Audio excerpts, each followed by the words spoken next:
Well, it's that time again. You guys get to listen to me flapping my lips about everything tattooing and having a laugh while we do it. I've also got sat on the side waiting to come in the one, the only, the mighty beard himself.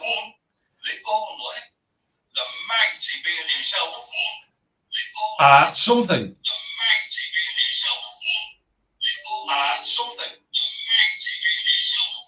And hold on, I am getting feedback.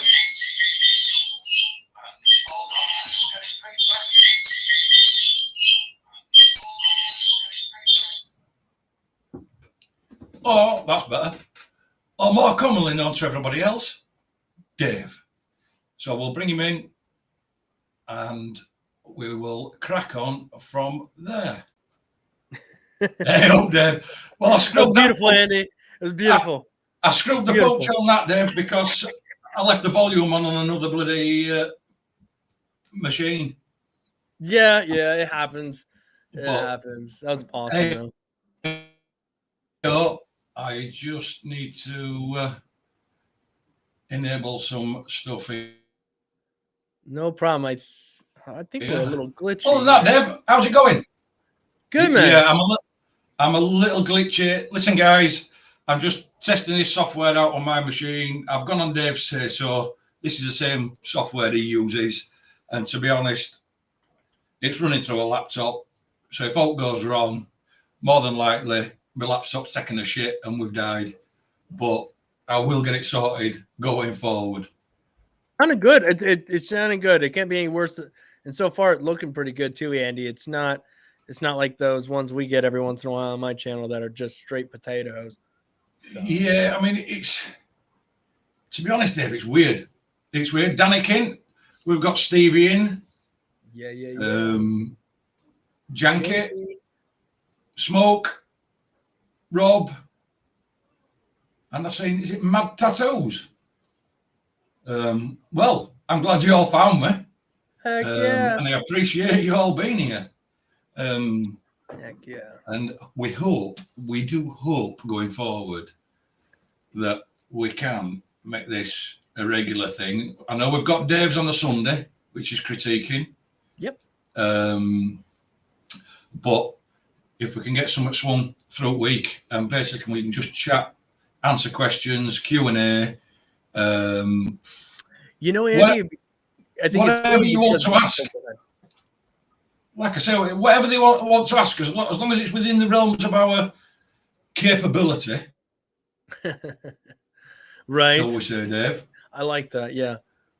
And our scope without... What's up, Stevie? So we say misleading people. Yeah, because I think like on Sundays, we can look at people's work and then save our BS chit-chatting for these stream, huh?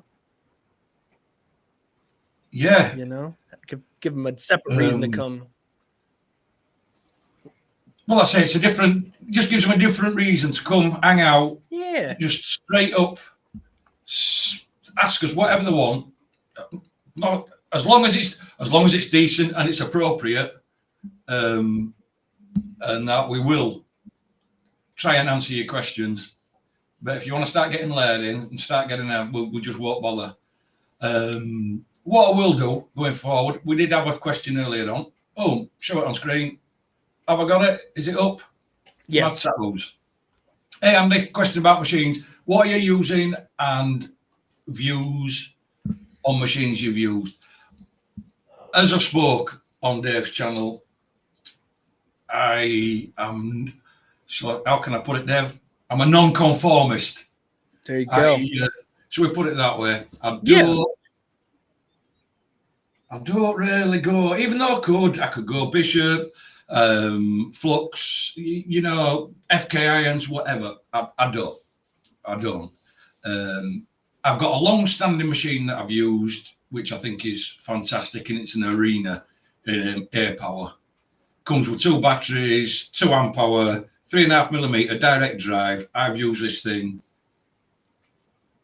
3 years, day in, day out, in the studio.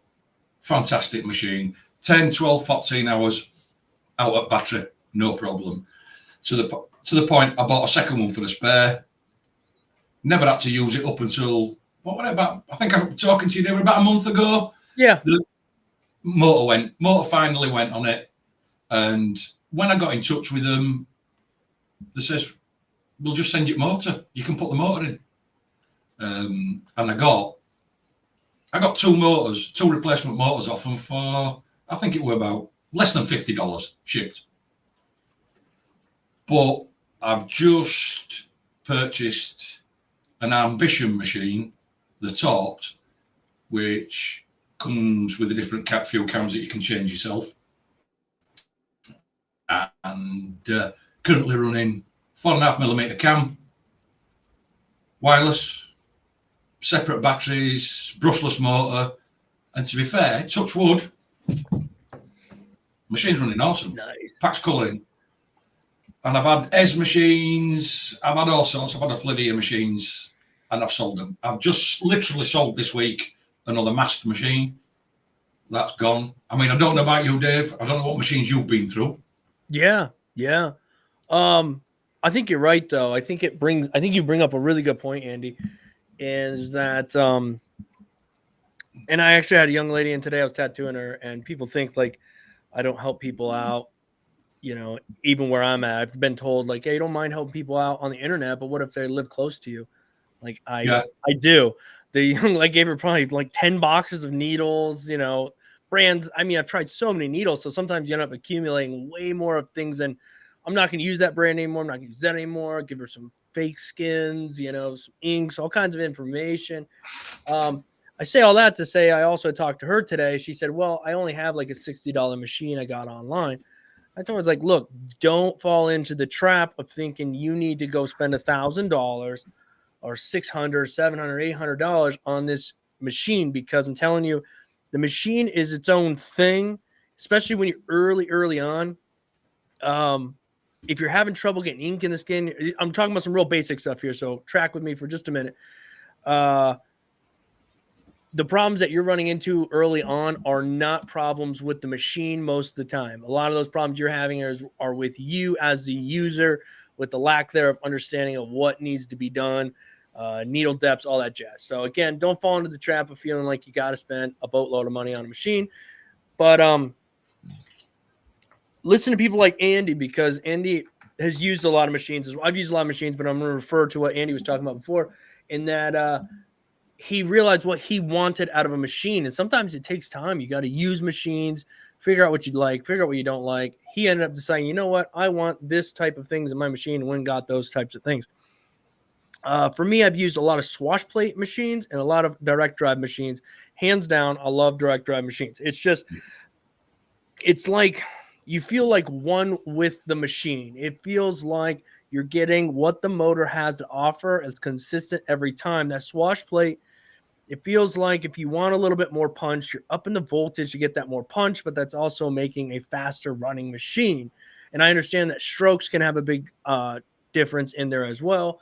But you can even get a swash plate driven machine with a 4.5mm stroke, and it's not the same as a direct drive 4.5mm stroke. So from what I have truly found messing with machines, I prefer a direct drive machine.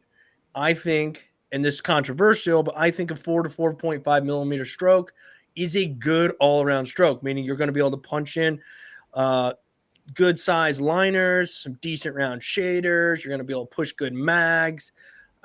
If you learn to do black and gray or shade with that stroke, you're going to be fine. Now, you could drop down to a 3.5, a 3mm stroke, and become proficient with that and do great things when it comes to black and gray and whatnot. And you can still run liners up to, I'd say, like a 9-round liner consistently to some degree, right? And you can run bigger. It's just going to apply more pressure and whatnot.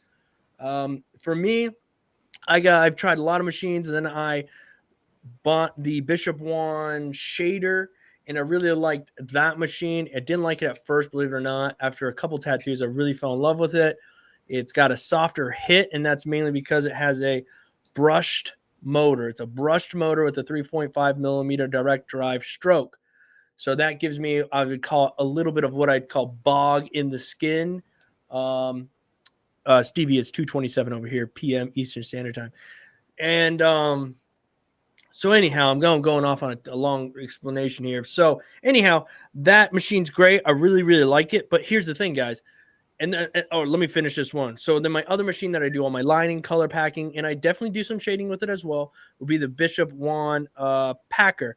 And that has a 4.2 millimeter stroke, a brushless motor. So it's going to run faster, harder, all that jazz. And it's also a direct drive. So I really like that machine. Now, do you say you want to use that machine? You don't need to go spend, well, now they're like $1,000. You don't have to go and spend $1,000. What you could do is go, okay, I want a 4 millimeter stroke or a 4.5 millimeter stroke. I want a direct drive and I want it to be brushless. So you take that laundry list of things and you go and find that, because at the end of the day, that's really what's in that machine. I mean, and I think that's really what Andy went and did. And so he proved that, hey, look, you can find the things you want to find, go and seek out a machine that offers those things. So he did that.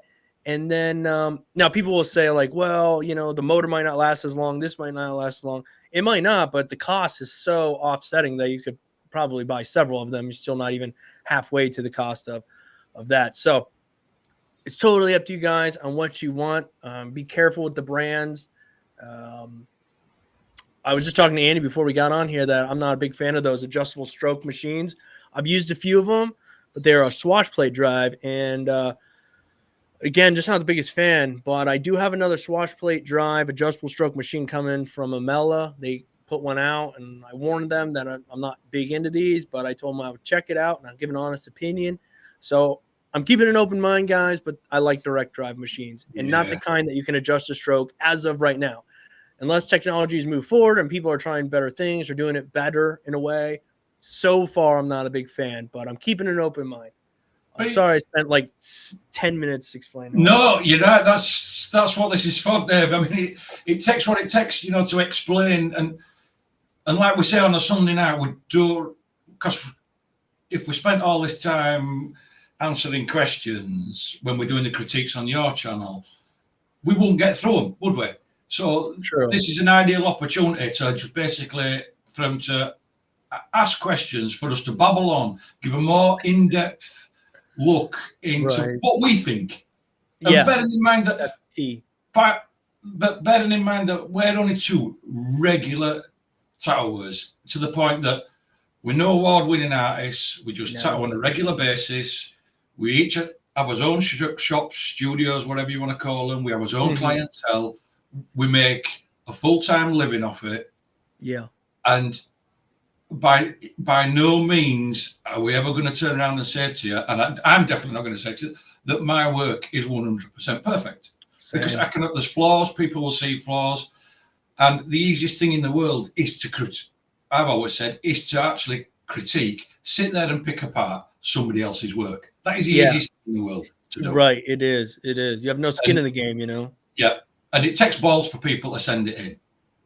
Also, I will say it was hard to blabber on there because my right eye was reading the chat and Danik and Stevie had me laughing. I'm like, finish the statement, finish it off. And Danik's over here talking about Viagra and Stevie and these guys. I'm like, let me finish my statement before I dive in. We've got another one here anyway. And it's from Stevie Green. Question. Let me read it. Question, at what point do you know you're ready to take real skin outside of the wife and family and charge? Well, if you're tattooing the wife, has she divorced you? If she's not divorced you, I would say, and she's happy with them, I will pretty much say that you're ready to go on skin outside of the family. But joking aside, you've got to look, can you pull consistent lines? Can you get smooth or smoothish shading? Can you pack colour? All these things. Have you worked on fake skin? Is your work on fake skin looking good? And that. And if the answers to this are all yes, then you're usually then transitioning onto tattooing family members, friends, this, that, and other, and they have the understand that you are still learning. From there, if everything's working all out, because when you do transition over from your fake skin to the real skin, it doesn't, it's like learning all over again, because human skin does not act anywhere like fake skin in my eyes. It's like I say, fake skin, you can put it on an hard surface so it's not bouncing. You don't have to really stretch it. You're not having to pull straight lines over curved surfaces or down somebody's ribs or things like that. So just remember that when you do transition across, and it's usually, family, friends, this, that, and other, that you do explain to them, and that's where then you'll do your transitioning period. And then when you feel comfortable on that and you're getting good results like you are on your fake skin, then move on to outside clients. But for charging, what I would say is, and I've always been a big advocate for this, most people say, I don't charge. And I don't know about you, Dave. When they were learning, they go, I don't charge. And then, because you do that, you will end up with a queue a mile long. It'll be all the way around block, 3 times over, people queuing up to get tattoos off you for free. Right. And then when you do start charging, people go, I don't want to pay you now. So they disappear. So what I would say, Steve, in my opinion, from the off, I would get them, even if it's just a token payment, just to cover your inks, your needles, a bit of setup, this, that, and other. Forget your time, maybe just to cover your supplies, so you're not actually paying for their tattoo.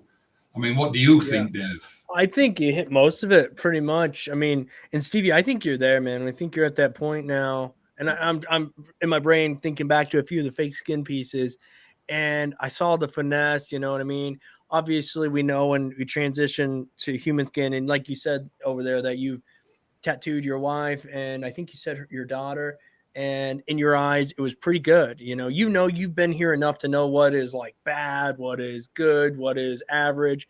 So I think you're ready too. And I think you're at that point where like you're going to want to hold on to that fake skin for maybe a practice, right? So let's say you have that tattoo booked or whatever, we say booked, but at this stage, it's just like, like your cousin or whatever is going to get tattooed. And maybe you just practice it on that fake skin, even though it's totally different, run through it, make sure you're understanding it all good. I think that's all you're really going to want to use fake skin for anymore now. Let yourself really make that transition. Like Andy said, it is different. You already know that. So it is best to not go too much back and forth once you go in. At least be tattooing skin for a little while before you go back and spend lots of time on fake skin, because they're different, obviously. So definitely make that transition. Understand that it's not going to be perfect all the time. And then the final thing is, like Andy was saying, obviously you said you have a queue worth of people waiting. Yeah. I would definitely just start charging people early and not a lot. So let's say, even if it's like $25 an hour, you don't have to tell them, hey, I charge $25 an hour. You go look at the tattoo they want, and in your mind, you're going to know, all right, that's probably going to take me like 2 hours, So maybe like, look, man, it's going to be, I need to charge for my supplies, this, that, and the other. Tell them $50, and I only say 25 because I was telling people a long time ago, charge $50. $50 for the tattoo, unless it's like the letter A or something that's literally worth only $50 from a tattoo shop, then maybe just $20. But what you don't want to get stuck into is people, and now you're doing like a full forearm, and for $50. If you're fine with that, you're fine with that. But you might be apt to say, look, man, it's probably gonna take me like 4 or 5 hours, so maybe like $25 an hour. Maybe, at least then you can walk away with $125, $100.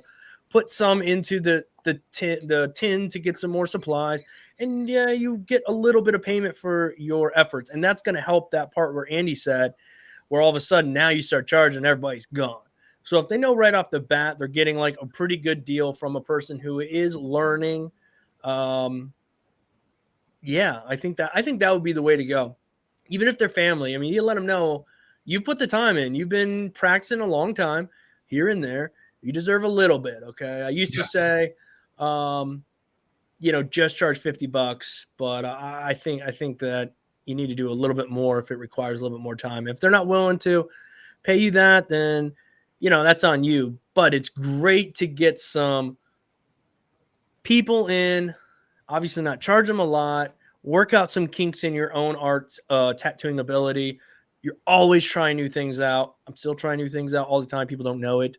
So yeah, anyhow, that's it. Before I repeat myself again. No, it's like you say, that's why I always say, just charge a little bit from off. Yeah, that's a great point. Because if you go free, then people are just going to be like, "Oh, screw you then." Free ink. Yeah, you know what I mean. They're not bothered. So, like I say, even if it's a token to start with, and then like Dave says, just build it up and build it up as your confidence grows, as your tattooing grows. Just build it up, and it'll be fine. People are willing. I've got to sling this one up, unfortunately. One from Danny. Yeah. What kind of pills do you use to stop you shaking while tattooing at over 50? I had to stick it up. I'm sorry. It's a thing. Valium, diazepam, any tranquilizer you want, Danny. You know what I mean? You just take them with your breakfast in the morning. Don't bother with the 2, 4, 5, 6. You know what I mean? Straight down neck. You're good for the day. And now, Smoke was saying artists out there charge $130 an hour.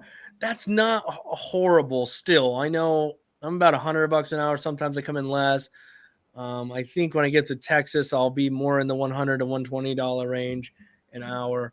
And that's just because I get it to some degree. You have more overhead, more different things.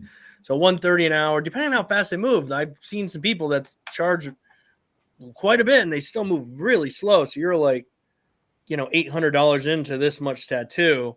You weigh a lot of stuff. The quicker you get, sometimes you might want to raise your rates because you might end up losing money now. You were charging $100 before, but now you're getting stuff done so much quicker. You kind of raise your rates because you will start losing money, believe it or not. And I think I read somewhere or talked to somebody and they said, who's making the most money? You got one guy here charging $100 an hour. You got this guy charging $150 an hour and this guy charging $200 an hour.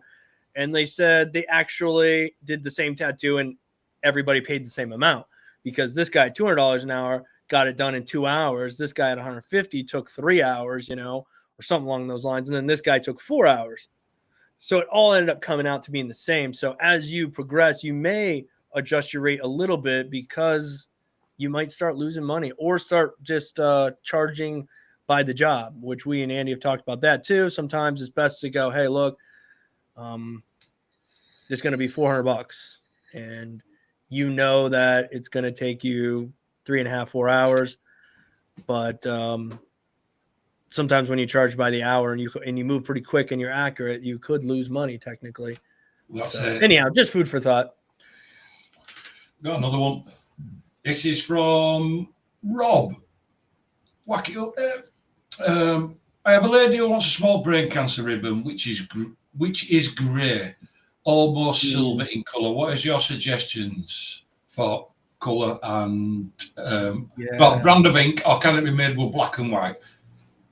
I don't know about you, Dave. If it was me and I was looking at a silvery colour, I would probably aim for trying to make it myself out of white, black, and even using a grey ink as well, to mix in with it. But what I would say, Rob, if it's only small and it's only a small tattoo, make sure you mix up a way larger cap than you're going to need, because I have done this in the past where I thought, I'll only need a medium cap. I've mixed the medium cap up with all these colours and colours being perfect. I've run out.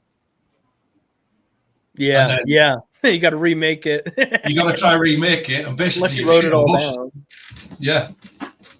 Basically, you've shit and bust because it's so hard to do it. I mean, pre-mixed colours, I don't know Andy, it's actually a fantastic question, Rob, because I've been there recently a few times where the tattoo requires silver, actually, what would technically be silver. And they are always kind of like, so how do you do this? Like, funny enough, they'll ask, or gold. I don't have gold. Maybe they make the color, but I really just get a few yellows, some whites, and do my best, a little bit of brown, and you kind of make it. I just dip between the caps, make that gold. But when it comes to silver, I literally just mix up an opaque gray. That's all I do. I keep it on the lighter side. I might have 2 or 3 different shades of opaque gray, And that's what I use for the silver, especially if it's a small spot. I would just find the opaque gray that kind of works for you, mix a full cap of white, keep adding drops of black and mixing that up till you get somewhere close to that look. Now, I would love if anybody else, even watching this after the fact, could let us know in the description what they use for silver. I would love to know, but I don't have a lot of tattoos that require a lot of silver. So in those cases, I've just used like a opaque gray. No problem from the clients. It seems to work fine. But yeah, great question though, because that was a question I kind of had, and glad I could share what I do. Yeah, it's like you say, anybody that's watching after the fact, if or anything that can help with any of these comments, just leave it in the comments below. You know, once stream's over and done with and posted, if anybody else can chip into the fact and help anybody out, feel free to do so. That'd be awesome. So what we got here? Yeah, I like your purple brick background here, Andy. That's pretty cool. I nicked that off that app that you were you've been using. Yeah, I just took it away because I thought it was messing with my stream, but it probably wasn't that was messing with No, it to be honest, I thought that, Dave, and it pretty weird. I've just got us a little bit smaller than what you usually have us. Smart idea. But I'll be honest, it took me a while to get my head around it. You know, working with this software, because like I say, I've only got a laptop at the minute, so this is all running through laptop as well as ins, outs, internet. It's running big dual screens and everything. I'm surprised, like I say, it ain't shit the bed, to be fair. And we've actually got this far. Yeah, you're doing good. One artist who rocks those silver and gold will be Pony Lawson. There you go. There with the vape. Yeah, it's not a vape, it's a crack pipe. I mean, like I say, guys, but I mean, yeah, but like I say, we're not hiding from out. If you want to ask, whack it in. I find what Stevie got here. I'm finding even my early stages that my passion is black and grey. It's those pieces that I have excelled on. So let me just whack this up. Let's talk about this. Go ahead. I'm finding even in my early stages that my passion is black and grey. It's those pieces that I have excelled in comparison to colour. Great, fine. It's like Dave. Dave, you prefer over anything. You will prefer to work in black and grey, wouldn't you? Yeah, and I'm going to be working in opaques here, maybe starting this Saturday.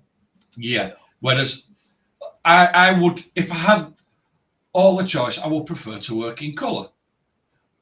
But as Dave's probably going to attest to this, that when you're starting out and you've got your own shop or you got people coming to you, to just say that I'm only going to do black and grey or I'm only going to do colour,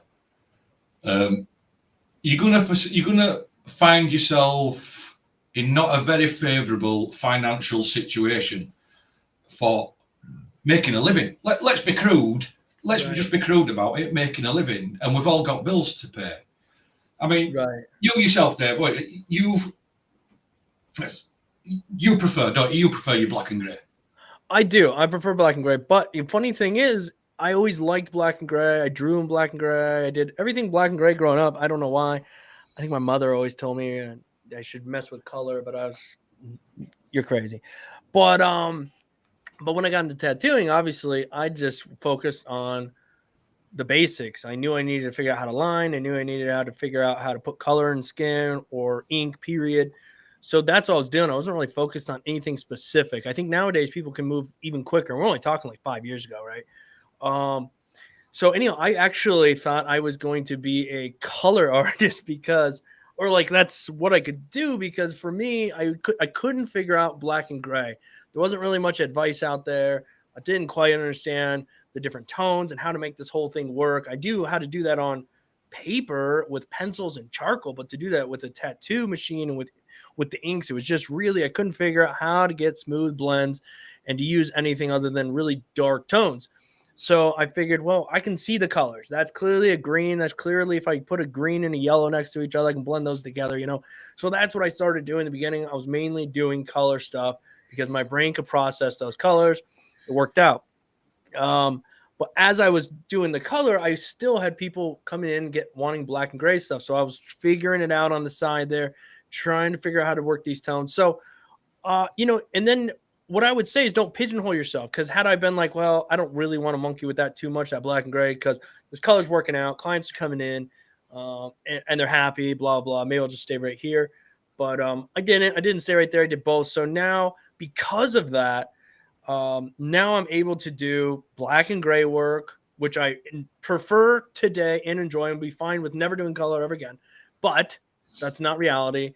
And when you do get to do color, when you don't prefer color, it's a whole lot of fun though, because when it's done, you get to see all this pop of color and you're like, that's cool. The process might not be as fun per se because you're tedious packing color, you know, but I don't even know what the question was. Is this pieces I have Excel? Yeah, I'm just blabbing now. But yeah, no, do both. Practice both. If you're doing black and gray and people are coming in for black and gray, mess with color, take on color clients, especially where you're at right now too, early on, Stevie. And again, your clients should know that where you're at, and tell them like, all right, don't overwork things. If you feel like you've done too much, just stop. Tell them, hey, look, let's give this a month, let it heal up, come back in. We'll work some more on it, right? I mean, you're in that process. I believe that you will also be honest with them. Like I feel like I know you, Stevie, to a degree. And so I think that's going to be the way to go. Just be honest with your clients and do both. But push out. If you want to do black and gray, then try to push that out. Like if you have social media, maybe show more of that, which is what I do. But if I do a color piece and I'm really loving it, then I have to post it because it's just like, this is cool. So anyhow, like for the sake of blabbing on any longer on that. No, I mean, you're right. I mean, even if Stevie just gets himself a basic grasp of color work, you know, don't have to take big pieces on, or just grab yourself a basics with color work, packing it, what goes together, blending it, this, that, and other. But like Dave says, push your black and grey, because we have seen it, and it's good. So you can always push your black and grey work further forward than your colour work, but still just have the colour work in your bag of tricks. Yeah, which will then make you a little bit more of an all-round tattoo artist, and it will get you through, again, being cutting to the chase. It will get you through the financial times when people are walking in and wanting a little colour flower on them or something like that. And instead of you having to turn them away and saying, well, I don't do colour, and you're losing out on that bit of money and then maybe having to wait another 3 or 4 days before somebody comes to you. It's just something to have in your little bag of tricks rather than being a one-trick pony. And that stuff will develop over time. And the cool thing too is sometimes like there we get clients who want to do like mix styles. They want like realistic black and gray with like traditional style color mixed in. So if you don't know how to do those things, even at a basic level or intermediate level, best to just bring that along. If you're primarily black and gray, just drag that color along behind you like this. You know what I mean? Just do it here and there, because there might come a time when you are really going to go, I want to blend these two together and have some real cool stuff going in. And you might mainly just be a black and gray guy, but to have that in your bag of tricks is just it's a blessing. Yeah, it just makes you, like I said, it just gives you a little bit more scope. Yeah. For getting a little bit more, shall we say, work right through your door. And you've got to remember that when you're tattooing, and I hope, well, it was for me, I don't know about for Dave, when you start tattooing, you seem to work your way through a phase. You think, oh yeah, I mean, you're working part-time, you're tattooing part-time or whatever. You've got this queue of friends that are having it done for nothing, and you're doing all over them. but then when you go full time, all that client base seems to drop virtually all off because they're having to pay. This is why we was on about at least get them to pay something from off, so it's not a big shock. And I've been rambling that much crap. I've just forgot actually, Dave, what I was actually going to say to Stevie then about working and colour. But it's just you've just got to have a few tricks up your sleeve, rather than just working your way through and trying to come up as an artist that only does one thing. We've also like got to learn to walk before you can run. We've also like come up doing little bits of script and little flowers and little bits of geometric, and then worked your way out to sizes to eventually you can push yourself to the point of what more style of work you prefer doing. Yeah, because again, this kind of links in with our original question, that whole cost thing. So, when things are free, people will do whatever you want to do. So it's like, I'm only doing black gray. Okay, fine, that's cool. Then yeah, I'll just do that. But now when you're talking about people paying you, they're gonna want what they're gonna want a bit more so, right? And so, and again, this doesn't apply to everybody, doesn't apply to every situation. Just all I can speak of is personal stuff coming up in this on my own, trying to figure this out, is that definitely going to want to do all of it, at least in the beginning. And you'll find that if there comes a time, I think of course, now I'm moving to Texas, but I'm finally at the position where if I wanted to just do black and gray, I might have enough clientele to support me to make a living just doing black and gray. Even now, maybe, right? So I can't still to this day just go off of pure black and gray. Now I don't have a lot of people around me, right? So it takes longer to build my clientele. So that's the thing. Where do you live? What's the people like? Do you have enough, because you're going to, if you're going to make a living at this, right, you're going to want to tattoo at least 4 to 5 times a week, right? Even if it's like 4 tattoos, maybe 5, give yourself maybe a day or 2 off. That's going to be one day where maybe you brought in $700-800. Another day you brought in maybe $300. Another day maybe 2, maybe 4, right? Just depends on how it all works out. What does that say? I'll read it in a minute. So anyhow, yeah, you're better off to do all of it, because that opens your ability up to tattoo more often, make more money. And again, had I not opened that up and took on those black and gray jobs, even when I was kind of little early on, I would still let them know, like, hey, this is what I can do for you. You do the best that you can, but definitely do it all right now, because when it comes time to make that money, you'll be happier for it.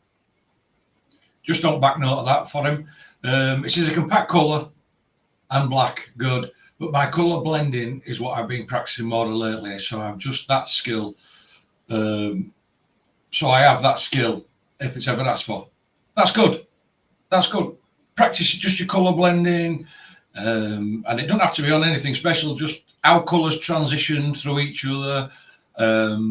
Also, another thing, Stevie, the work different as well, and the work slightly different. Try blending your colours dark to light, but then also try working it from light to dark. But just be careful when you work from light to dark, that when you're wiping, try not to wipe so much over your light colour, because it could taint it. It doesn't usually stain the skin because it's only surface putting. As it heals, it usually comes out 99% of the time. But you'll just find the do work slightly different. Yeah. I don't know if you ever found that, Dave. Yeah, definitely. Which way you transition across. Right. Like I said, it's color blending, what I've been practicing more lately. So skill. Yeah, it's I think that when it comes to doing that, you just kind of have to do it. What do you say, Andy? Like, yeah, you just gotta have to, and I think that's where he's at too, is you just gotta maybe make some mistakes. And the other thing too, Andy, is be bold with your colors. I'm still trying to tell myself that even to today. I mean, if give me 1 second. I'm gonna grab some colors just to make an example. Yeah.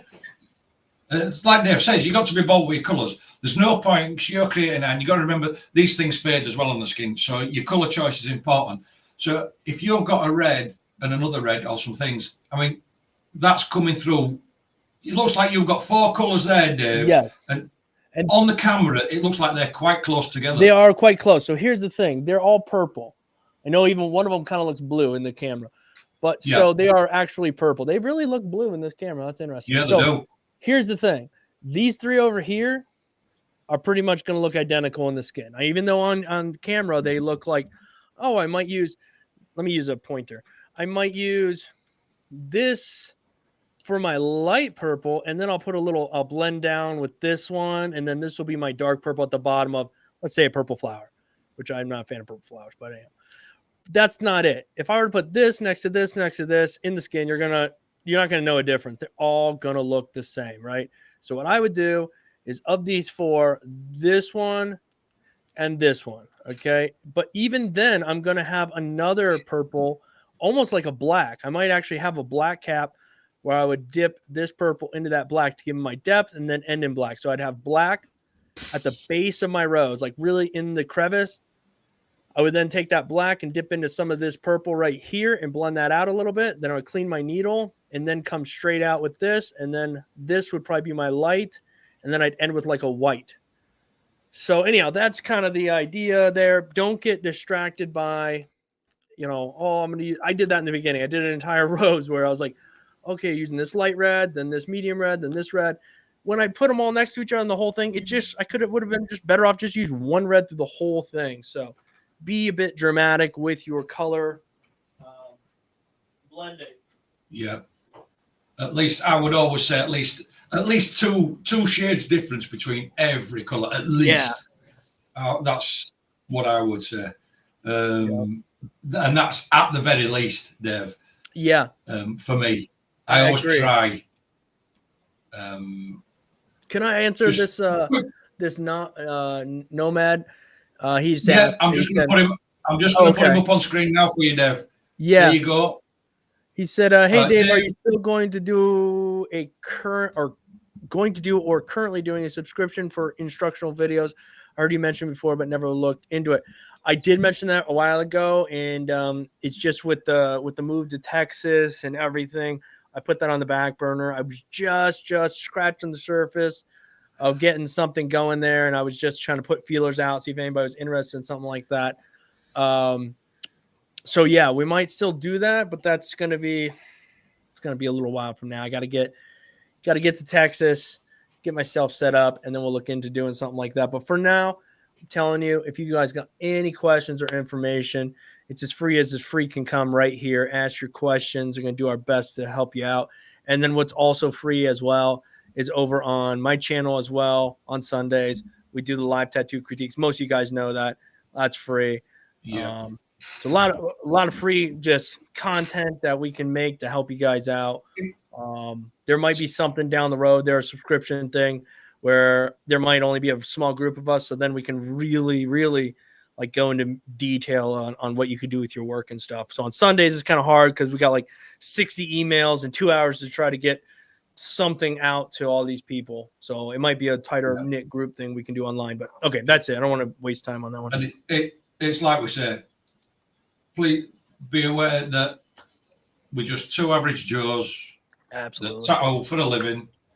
And like I said earlier on in the stream, we're no award-winning artists. You will find flaws in our work, just that we're making a full-time living with the clientele and just willing to give our experiences, our information, and answer any questions the best we can and hope that it helps and that you can take something away from it, whether you use what we say or not, and it works for you, fair enough. But if it has, and it does do that, then it's made our job worth it. But like I said, don't come thinking that we're some Picasso, the tattoo artist, this, that, and other. We have said, and we've said on Dave's channel, which, like I say, most of you know where Dave's channel is, but if not, yours is under yours, isn't it? Is it Art Something?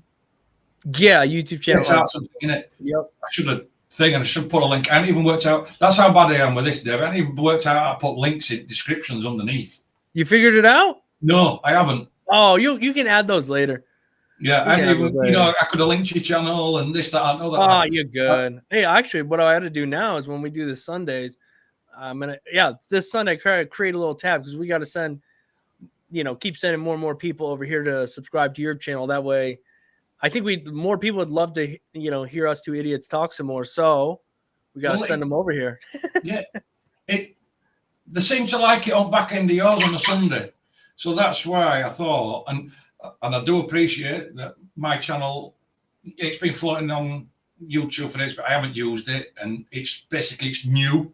There's not so many subscribers, but anybody that's here and you do want to see more of this, give us a like, subscribe, ring that bell that says all, and every time we go live, we're here. Same again, go find Dave's channel, Art Something, subscribe to his. Both, he's got 1,000,005 subscribers and a lot of content. If you're learning, loads of content on his for needle depths, pulling lines, packing, shading. If you're wanting information and you can't find it on his channel, I'll be honest, Dave, I don't think they're going to find it. You know what I mean? It's been a while, man, and I feel the desire to maybe try to recreate some videos, but at the same time, I remember, like I said, I've talked about it. If anybody's got any questions, get it in, because if not, I'll just blab. I remember, what was it? Mary Rouser, let's show this one because I remember this from Sunday. He's found out basically off his own back, because he did ask us on yours on Sunday, do we know what inks either didn't have witch hazel in them, and off his own back, if you remember, is it Jason? I think his name's Jason. It's Jason, he's just using his wife's account. He's actually found out what inks are made without witch hazel. Nice. And so that's what he's done there. So I'll pop this up, and this is what he's found out to do. Oh, all the colors. Suppress, the Dynamic, Eternal, Star Bright, and Electrum inks are without witch hazel free. Yeah. I'll be honest, I've never had any problems. I've used, like I say, I use Dynamic, and I use Intense, Solid, Fusion, World Famous, and other than a couple of people that have had, which I have had a couple of people that have had two people that have had allergic reactions, 2 different colours, and both with Intense. And that's weird to watch, but that's another thing. But like I say, I think you use Eternal, don't you, Dave? Yeah, I use Eternal. I'm actually I bought some Fusion colors because I'm trying the Fusion White out from Joey. Told me, he messaged me off. He said, "Hey man," or I asked him or something. I don't remember, but he told me what he used, Fusion. So I was like, all right, screw it. So I bought some Fusion White. It actually just came in today. And then I had to place an order more than $100 for it to ship. So I'm like, okay. So I bought a few colors from Fusion as well. So I'm looking into, we'll be trying those out. But Dynamic, Eternal, and Starbright. Yeah, Starbright, I use their white. Dynamic, I use their black. And 90% of my color is Eternal. I'm unsure what having witch hazel or not having witch hazel in your color does. Do you have any idea, Andy? No, witch hazel is supposed to, other than being a carrier and a thinning medium, it's also, you can apply it while you're tattooing diluted. Yeah, it helps with the redness and swelling. Now, you see, what's funny is you've said you got Fusion there, and I've got a couple of Fusion inks, and I've tried Fusion over years, and I cannot gel with a lot of the Fusion inks. Is it super I've thrown thin? A lot away. I've just found not quite as pigmented as some of the other inks, and the saturation of actually packing them and the consistency just doesn't work for me. It just doesn't gel. Sure, yeah. I do find shall we say, thinner. When I say thinner, obviously you don't want your inks to be super thick, right? But what I do find is that they are really thin compared to like an Intense or the world famous Radiant. I use Radiant. I just find that the Fusion, it's not one of my preferred brands, shall I say. That's exactly what Joey said too when I was talking to him. He said, man, it is like super thin. And he said, but he doesn't do color. So if I don't like the colors, I can't blame that on him per se. But he did say the white when making the opaques. He said he likes it because it keeps the work area kind of clean, right? Because the white is super thin, so it wipes off a bit easier. You know what I mean? And I thought, okay, that makes sense. I'll give that a go too. I ordered some dynamic white as well per Andy's suggestion. So I'm going down the road of testing it out and seeing what I like. But I haven't gotten there completely yet. What do we got here? Hit the like button, folks. Yeah. What's that? There we go. Hold on. There you go. One for you, Dev. That's off smoke. Ah, sweet, man. Appreciate it. There's those videos still out there kicking around. As you know, I haven't really put out anything super new. I do need to get off my lazy butt here and find some time to put together a needle video for Mast Pro cartridges because they're the bee's knees for the money, guys. I'm trying to get together myself a wrapping up at machines. You know, I have two different machines, basically the pen style machines. They are slightly different, but I use different things to wrap each machine with and I'll go through it in the video for a specific reason. You know, two different methods to wrap these machines, even though they're both pen type, they're both wireless and everything. There's two different ways I wrap them, and it is for a specific reason, or I think so. How it helps me, I do it this way for a specific reason. So I'm going to try and get that put together. How long it'll take me, God only knows, but however long it takes me, I'm going to try and put that together. You should try using this right here because you can switch between the camera. Like you can record using this too. All right. Yeah, look into that. You can YouTube it, like, you know, look it up on YouTube, and I think there's videos. So that way, if you want to set up like a 2-camera thing and to have the machine like on your desk or something, even at home right there and do it, might be something to try out. Allergies, Steve agreed. My wife has 100 allergies. She tried throwing me away loads of times. Yeah, I feel that one. Oh man, Stevie. Yeah, right. Right. Try to throw you down the stairs with the laundry. Do you guys use skin tone ink or mix your colors to get skin tone? Golly, I like this one. Let's pop this one up. Good one. Yeah. This is a good one. And generally, I mix them, Dave. But I have, because there's so many variations of skin tones. And basically, I'll have a set of, shall we say, beiges through to, I'm assuming it's colour. You're on about colours, yeah. Yeah. So I'll have a set of beiges, a couple of like flesh-y tones, but nothing too crazy. Some light browns, etc. And I find that then if I start mixing me beiges, browns with bits of pink and this, that, and other, I can get a better flesh tone. But I do have one colour, and I will put it out there for you, and it's made by a world famous, and it's called Mona Lisa. This colour is awesome for a skin tone, and I've even used it. You know when people, come in to have a tattoo reworked off you, Dave, and see it's over time. It's got into skin, it's got that furry, blurry line, or it's been blown out, and you've gone back over lines and you've crisped them all up, but there's just them odd couple of spots that, even though you've got these fresh black lines on them, you can still see that blowout, you know, in between the two lines. Sure. Like that. So this Mona Lisa is brilliant. It nearly takes on the skin colour, the client's skin, lighter skin colour, don't get me wrong. Straight away, you just get a fine needle and you can just put it in, and it's so pigmented that it knocks the living pony out of black. Really? Yeah, and I've recommended it to so many people. Mona Lisa something or another, you said? World famous. It's made by World famous, and it's called Mona Lisa. Okay, I'll have to look into that because I got some tans, some skin tones, and I don't really do a lot of skin tones. I don't mind color, but color realism, I'm probably gonna maintain my stubbornness to that one just because, Yeah.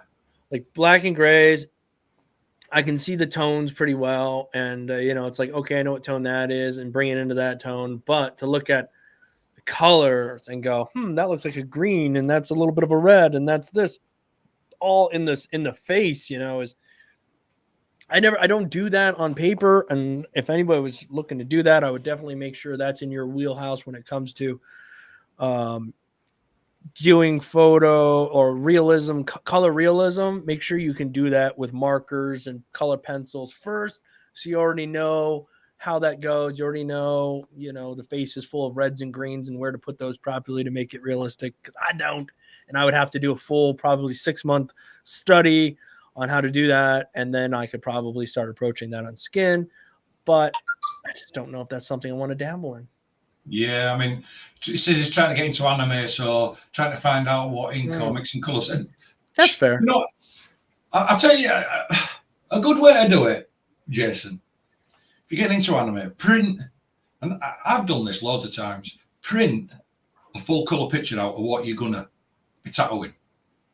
And you can mix your colours up, and you can just get a little bit on the end of a mixing stick or whatever, and you can just dab it on top of colour, on your picture, and see whether it's very, very close to it.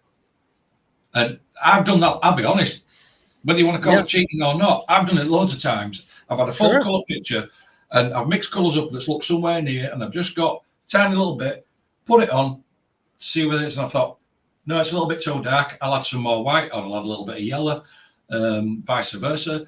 Yeah, it's a fantastic idea. Yeah, but going back to what you were saying about colour realism not happening, because, and I know we've talked off camera and had a laugh about this, because I see people doing these portraits and they're doing this face and they're putting purples in, they're putting greens in, putting reds in, and I'm like, what are you doing? I can't see that colour. That's what, I know, that's me too. Then they're laying other colours over top, and then all of a sudden it's like, oh yeah, I can see that colour now. But I'd have never thought.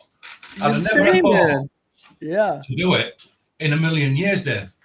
Oh, absolutely. And yeah, I mean, you watch like the Nico Hurtados of the world, and so many more have come after him. And it's pretty wild. To a degree, I could do some of it, but to the level, it's like, and I do like for what Danik said up there, especially when it comes to like anime. That's not a bad idea either, Danik. He said I'd use the skin of a client and add some dark skin tones, add some dark skin tones, colors for the shadows. Right. So you could just like use the bulk of the client. I did that mainly on like that Batman and Robin tattoo. I was like shitting a brick trying to think like, how do I make these skin tones? And I was monkeying with it a little bit, and I wasn't liking what was happening live in the moment. And so I bailed on that, and I said, screw it. I'm just going to dip into some light gray wash, a little bit of medium gray wash, and put the tones where the shadows would be. So if right now the light's hitting me over here, I would have left the skin tone like the skin of the human being, right? And then just shaded this side a little bit and let that air through. And it worked. It worked fine. But again, that was like a cartoonish thing, and it might even work okay with anime as well. I don't know. But yeah, I mean, you're going for skin tone and the client has skin tone. So maybe just try to see if you can find the shadow, make the shadowy skin tones using some tans and some browns or something. It's a thought anyhow. Yes. Just on a side note, I've managed to shrink my screen down. You know what we're on about before? I've managed to find that button again, Dave, to shrink the screen back down to how it should be. Nice. But no, that's like you say. I mean, both valid question, valid point from Danik. And this goes to something that was touched on your channel on Sunday about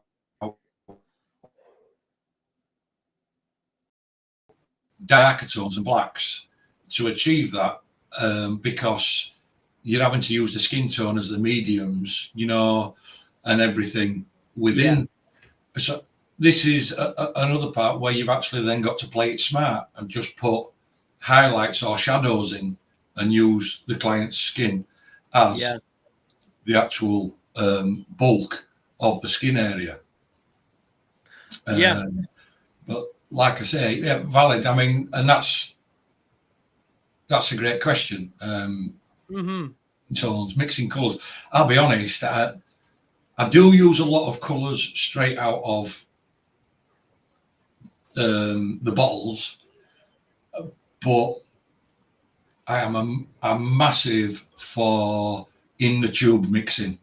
Yeah, same. Colours Same. in the tube. I'll use the straight colour, the straight pigment, but then I'll probably, I don't know about you, if like you was on about them purples earlier, Dave, that you brought. Yeah.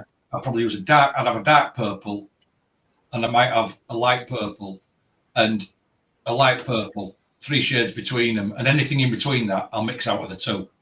Yeah, that's it. Yeah, it's and sometimes that's really what I'm doing when I'm sitting down. This is me, guys. I'm not like a high-end color artist, right? But what I'll do is let's say I'm doing something red where it's gonna have some red in it. So I'm like, all right, I need my 3 to 4 tones here. What am I gonna use? I got my red. Well, if I mix white with that, it might get a little bit pinkish. So maybe I'll have to save some openings so I can add a little white. And then I have black at my depths, but then I'll mix some. I always have like dark brown with a lot of colors too, or deep purples. Yeah. Because you can really dip into that. You're in your red, dip into that brown and start blending the red out. And then maybe from that, dip into the black and take it all the way. Or if you can dip into a purple before you roll in a deep purple, before you roll into a black, sometimes that can help you get a bit of a blend. But no, I don't pre-mix them either. I just lay out extra caps and put some various dark tones that I think I might want. I want some browns so I can blend out of my reds. I want some purples so I can blend out of this or that. Or let's say even yellow. You might even have a yellow, a tan, and a brown to take that yellow all the way to dark. And then when I break from that brown, drop right into a black. So those are all kind of options where really you're working out of one color, yellow. And then the piece that is yellow, but I know that yellow has some shades in it and then it drops into black. So yellow into, like I said, like an orange, maybe, if not, maybe into a brown and then into a black or something like that. So anyhow, yeah, and I think we've covered the topic before of with colours. Try not to use black to deepen your colours if you can. Right. Try to use deeper browns, deeper blues, obviously without throwing your colour off too far, rather than using a black, because black has a tendency to muddy the colour. And it's really a last-ditch attempt, you know, to get the darkness of the colour that you want in. But you just try to stay away from the just using black and just using white to brighten and darken colors. Then you get that muddiness. Yeah, it's and like I said, anybody got a question, put it in there. Probably run for about another 10-15 minutes, because I know, Dave, you've got to be off. You've got a client due in soon. Yeah, so we can probably go, probably about another 10-15 or so, yeah, about another 10-15 minutes for tonight, because like I say, I know we jumped on earlier than what I'd scheduled.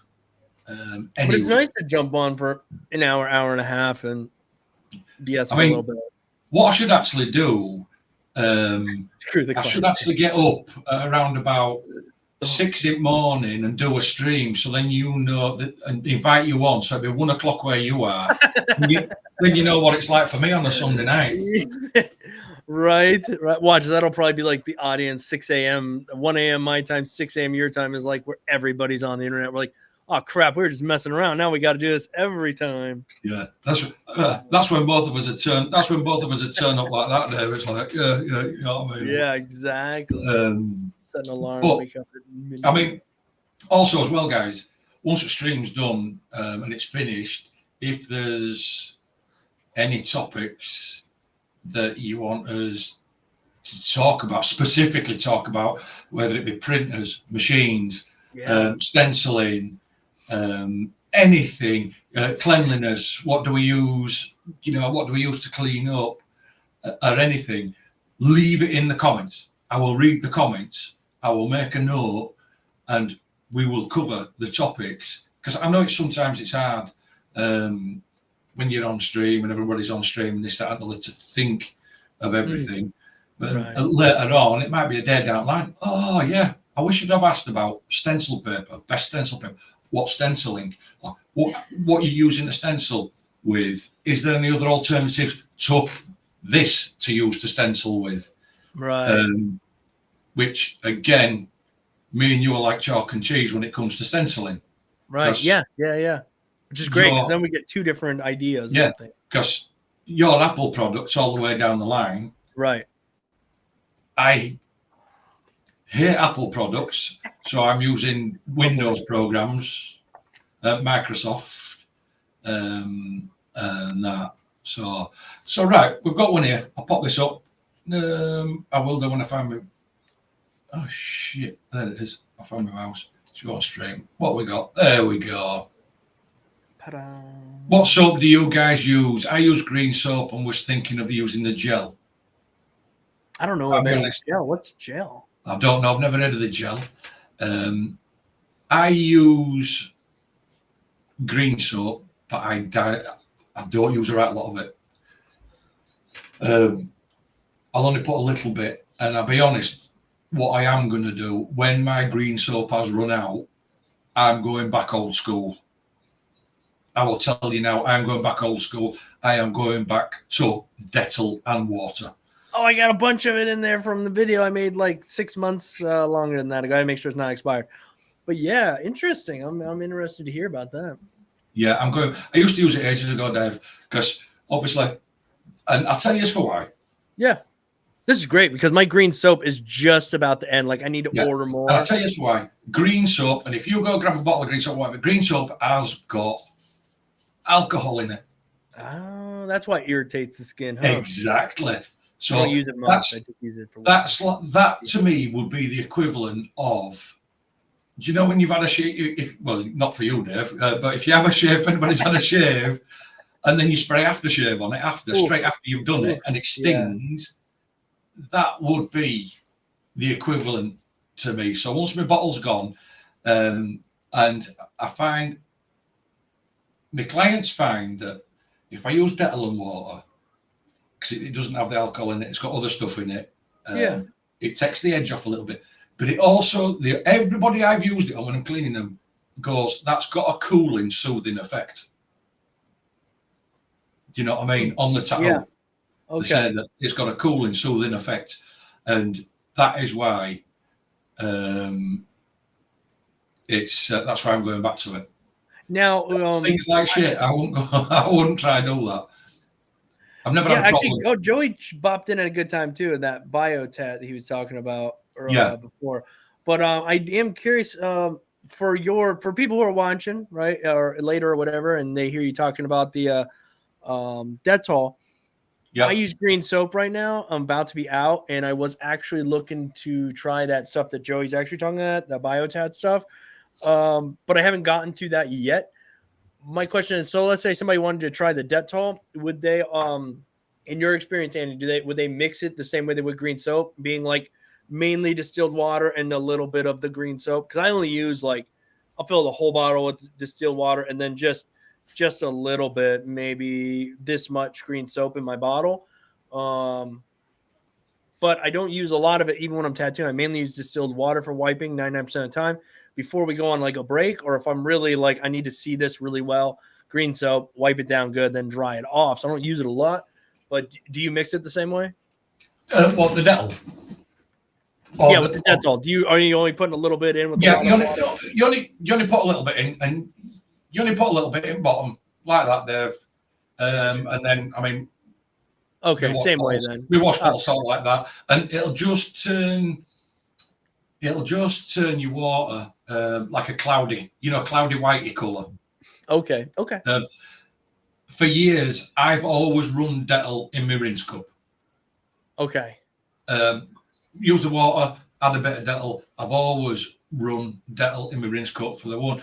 If you and you can test it, go get some coloured ink, black ink, go put it on your worktop, leave it there for 3 days, let it dry, be rock hard, come and spray some neat Dettol on it, it breaks ink down. And I just find it cleans my needles out easier. Right. When you're rinsing, when you're rinsing them out and you want to have a right good, it's in there. And cleans if it you out want to have a right good easily, rinse, just leave it in a little bit longer, and it just breaks the ink down. Just a quick one. Nomad Hog. Thanks for doing these videos, guys. They're entertaining and informative. We appreciate them. Not a problem. We enjoy them as well. And like I say, if you haven't subscribed, hit the notification bell. We'll be back at some point. You know what I mean? Yeah, for sure. And that, we appreciate you being here.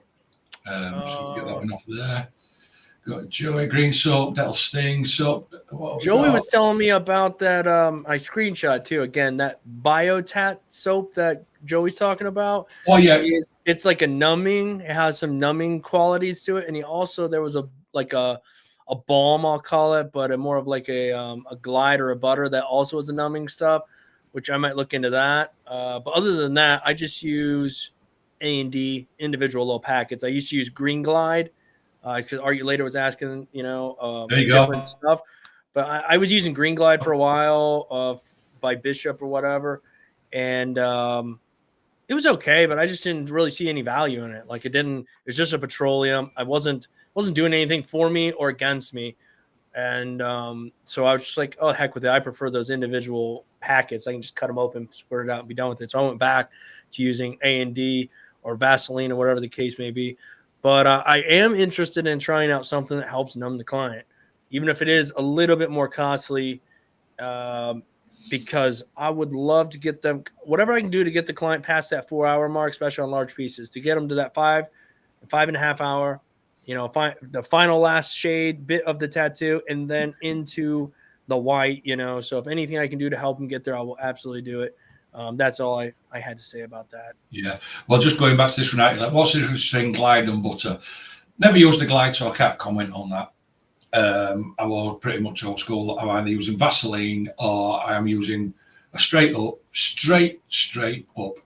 and you can buy it from anywhere, cocoa butter. It doesn't have to be a tattoo agent that sells you it or whatever. The one that I use, and it's worldwide, I use the Palmer's cocoa butter. One, I like the smell of it. It's brilliant. It smells like you're tattooing a bar of chocolate. And secondly, it goes into the skin better, and it's not quite as greasy, but it still does the same thing. But I also find it doesn't clog your needles as quick as what using Vaseline does.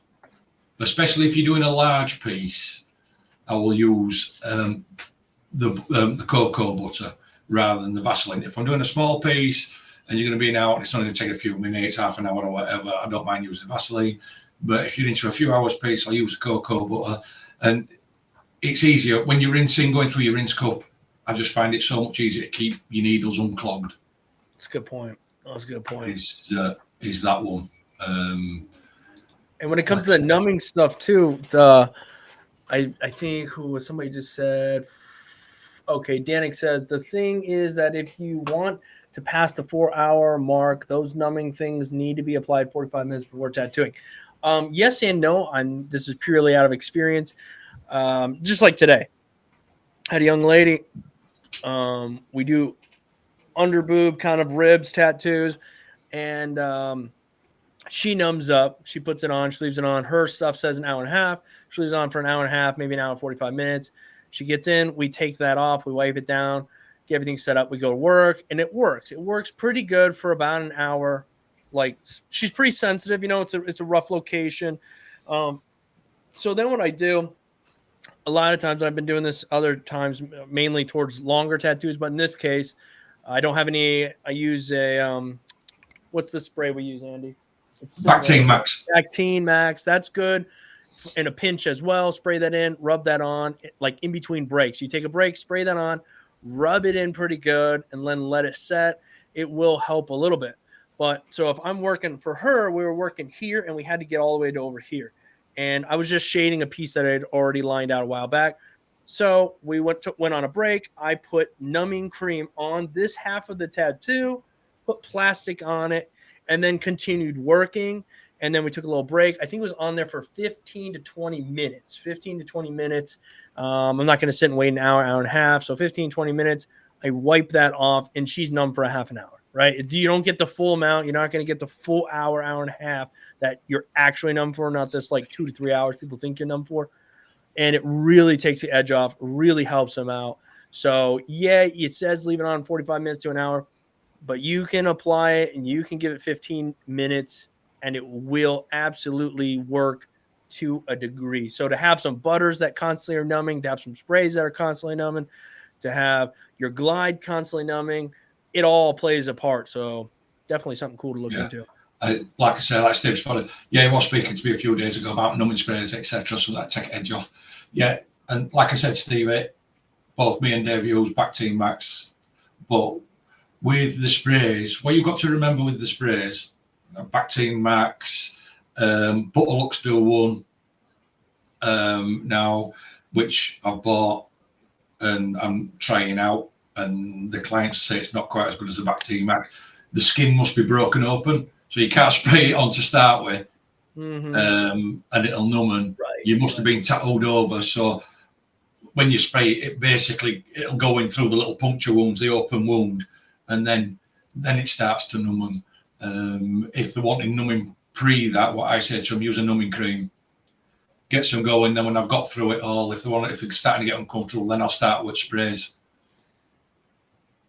Yep. And I'm with you guys. Danik brings up a great man up and enjoy the pain experience. Effing numbing cream. I would have been with you had I not been on the other end of the needle. I'm on the other end where I'm trying to get the client the tattoo they want, and and get them through it. They don't want to come back and do another session. They expect it to be done. So I could do two things. And what I've done in the past has been like, look, I know what I want 100%. I know what I want this tattoo to be. I know what 100% looks like in my brain. But so often I have no choice but to get them to an 80%. To them, that is complete. It's good enough. They love it. But to me, I needed the 20% for me to be happy, for me to smooth out, for me to get that black, for me to do those things. So what that numbing cream allows me to do is my very best to get to true 100% complete, right? So they're dying on the chair. Their body ain't going to take no more. They want to quit, right? They're 4 hours in, 4.5 hours in. I need them to be done because I'm selfish and I want the tattoo to look as good as I can make it. So I'm using the numbing cream because I want you to suck it up. I want you to get through it. You know what I mean? So nobody really needs numbing cream for like a 2-hour tattoo. I mean, you could, sure, depending on the placement, but most of the stuff I'm talking about, I'm putting the clients through it. They're happy with it. If I could stop at 80%, they look in the mirror like, that's great. Yep, I'm done. I'm just like, sit your butt back down, man, because I got more to do. And so, that's really why I am willing to pay the extra few bucks to make sure I have those numbing agents, if you will. Yeah, it's like you say, they do cost a little bit, but to have your client sit there, sit still, not be whinging, not be moaning. Yeah. That extra cost is worth it all day long. And definitely in my eyes, the more, if you've got butters with it, like you said, if you've got butters, you've got sprays, you've got creams and everything. And that from a tattooist's point of view, if they can use it all and they can stand using it all, then they're getting it. Just to make my job a lot easier. And from a tattoo artist point of view, that's just straight up the ugly truth, isn't it, Dave? Yeah. It is, whether it's selfish or not. It's a straight up ugly truth, and it is. I mean, and it really, I mean, I guess if you're just if you just want to make the client happy, that 80% is fine, and they're totally happy with it. But we're trying to make ourselves happy, which is a hard thing in my opinion sometimes, because we're always hating on ourselves. It's just the way it goes. Even when I do get to the 100%, you're still looking at it. I mean, if it were up to me, I'd want to. It's like paper and pencil are great because you finish it for the day. You're like, that looks good, and you put it up, you stare at it. I mean, I used to, if I had to draw a piece, I put it at the end of my bed, up on underneath the TV, and just stare at it while I'm watching TV, and it would just it would bug me. So tomorrow I'd take it down, and I'd add a bit more, and I'd do this and I'd do that, and I'd look at it, and I'd walk away and come back. With tattooing, you only have a small window, so you're always going to look back at those photos and go, gosh darn it, I should have seen that. But anyhow, I digress. So would you use that instead of Bactine? Now, I do not, once they've had their initial, me personally, once they've had their initial dose of numbing cream, I don't reapply. They're getting Bactine. They're usually open. Skin's usually open from there on in. So I'll just keep dosing with Bactine all the way through till I get to end. And that's just the way I do it. And again, that's great. Yeah. And again, with tattooing, like we said, we're just giving you two different points of information because me and Dave don't work exactly the same. We have different styles, and this is what you lot out there have got to find out. So this is why we don't mind providing you asking as many questions as you want. That's what this is for. Provide the information. What you do with it then, whether you want to try it or anything, it's entirely up to you. And we just hope that we can help you out in some way. But obviously, you don't mind reapplying it, do you, Dave? I don't mind, but here's the thing. Most of the time, it's at the end of the tattoo. Again, I'm talking, 5-6 hours in. The client, I don't numb a person before they show up. That's on them. And I'm not going to numb them when they get here, right? So they're not going to show up for their tattoo and be like, okay, numb me up. And I'm going to put the cream on, wrap it in plastic, and wait an hour and a half. No, it's on them. If you want to numb yourself up before you show up, that's fine. That's fine. If you don't, that's fine too. You're going to suck it up for like 4 or 5 hours, right? I'm not going to apply numbing cream 2 hours in because you're hurting. That's part of the gig. What I'm going to do is I'm going to apply it 4 or 5 hours in because I want you to suck it the heck up so I can finish what I want to do here. But the thing is with the Bactine, it's great. A lot of times you can get by with that. Now, you can use it smartly too. Use it like you would use a numbing cream as well. So same way, I'm at the end. I need an hour, punch the white, smooth a few things out. I'll take a tongue depressor, scoop some out, put it on the tattoo, rub it in, wrap it in plastic, say, all right, we're going to take an extended break, take 15, 20 minutes, come back, we're going to bust the white out, finish it off, and you'll be good to go. You could do the same thing with Bactine as well. I mean, you could literally spray it on there, rub it in, spray it on, rub it in, spray it on, wrap that thing in plastic, and you're going to get a similar result. I think the numbing cream is going to numb it a little bit more. And you, again, like Andy said, test this stuff out, see what works. But the great thing about the spray is that you could spray it right onto your paper towel there and wipe with the Bactine on the rag. So if you're getting towards the end there, you can do that too. You can spray it on there, rub it in, and then just go back to working. I mean, personally, the Bactine, I use it for all the time. But so anyhow, that's pretty much all. Yeah. If I can stop for 5 seconds. Rouser misspelled his comment, and he said it's possible this is the best community, but this is the beat community. So Steve Green put beat is right, Rouser. Coming for a critique and get beat down with a stick. It's all right. You come for a critique on a Sunday night. You're only lucky that me and Dave beat you down with a stick and that we don't turn up and pour the petrol on and light you on fire. You know what I mean? It's so just think that's us only beating you with a stick is us being nice to you. As I say, I'm just take that one off there now. But a couple of minutes, Dave, then we'll jump off. And like I say, guys, if you haven't done so already, if you don't mind subscribing, we're here to help you. You'll be here to help us at least. Subscribe, share, like, do whatever you want.